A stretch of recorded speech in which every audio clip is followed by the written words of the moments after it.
எதிர்நீச்சல் சீரியல்ல ஆதிகுணேசன் வீட்டை விட்டு பெண்கள் எல்லாம் வெளியே போய் சாதிக்கணும் அப்படின்னு நினைக்கிறவங்க மறக்காம கமெண்ட் பாக்ஸ்ல கமெண்ட் பண்ணுங்க. வாங்க வீடியோக்குள்ள போகலாம்.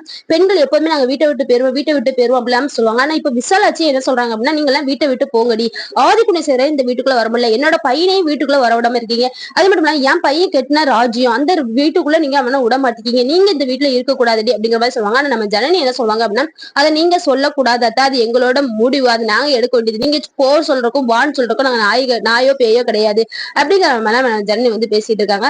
அது மட்டும் இல்லாம இவ விசாலட்சி இப்படி பேசுறதுனால வீட்டோட போலாம் அப்படிங்கறத எனக்கு தோணுச்சு. ஆனா வந்து பெண்கள் என்ன நினைக்கிறாங்க அப்படின்னா, இத்தனை வருஷம் வாழ்க்கையை வேஸ்ட் பண்ணிட்டாங்க நம்மளோட வாழ்க்கைய, அப்பவே கல்யாணம் முடிஞ்ச புதுசுல வீட்டை விட்டு வெளியே போ அப்படிங்கிற மாதிரி சொல்லியிருந்தாங்க அப்படின்னா நம்ம லட்சியத்தை நோக்கி பயணிச்சிருப்போம்.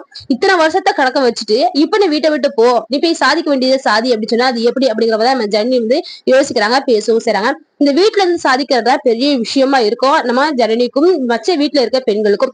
அதெல்லாம் நாங்க சாதிச்சு காட்டுவோம், இந்த வீட்டுல இருந்தே நாங்க எல்லாத்தையும் சாதிச்சு காட்டுவோம் அப்படின்னு சொல்லிட்டு பெண்கள் வந்து தைரியமா நிக்கிறாங்க. அது மட்டும் இல்லாம ஆதிகுணேசங்களை இந்த வீட்டுக்குள்ள நாங்க வர விட்டுற மாட்டோம் அப்படிங்கிற மாதிரி சொல்லிக்கிட்டு இருக்காங்க.